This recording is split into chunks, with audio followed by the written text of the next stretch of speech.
Hello, I'm Nick Felker.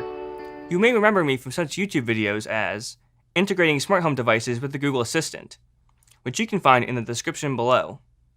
Today, I'm going to talk about how to use the new Report State API to create a better user experience for smart displays and mobile phones. When you integrate your smart home devices with the Google Assistant, these devices are registered in the Home Graph, a database which stores and provides contextual information about the user's home and the devices inside. The Google Assistant sends commands to your webhook, receiving intents and responding by taking action on devices or responding with information about a user's devices. When I tell my Google Home, make my workshop cooler, my server will receive a query intent to get the current temperature, then an execute intent to set the thermostat to a lower set point. The Assistant is now coming to smart displays, offering a rich visual interface to users, allowing them to control their devices and check on their state.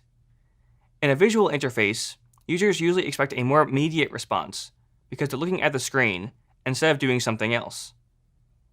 Waiting for a query request to get the current set point will result in a noticeable visual delay.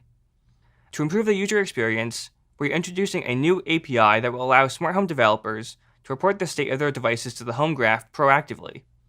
This will allow the Google Assistant to reduce the number of server calls and result in a more streamlined experience for developers and users. In the Google Cloud Console, create a new service account key. This will be used to make secure connections between your server and the Home Graph to transfer a device's current state. You will use this key when making a call using gRPC. The request will be signed with the private key from your service account.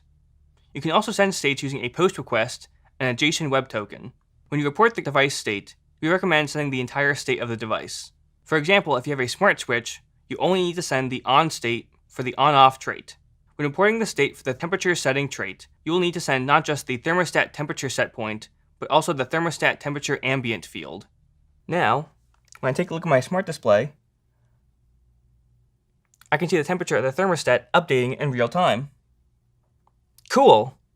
We have a sample on GitHub for a dashboard which lets you view test devices and states that are currently in the Home Graph to let you debug.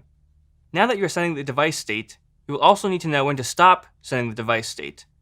When the user unlinks their data from the Google Assistant, you will receive a disconnect intent so that you can update your server logic. Now, you should be all set for giving users a better experience with Report State.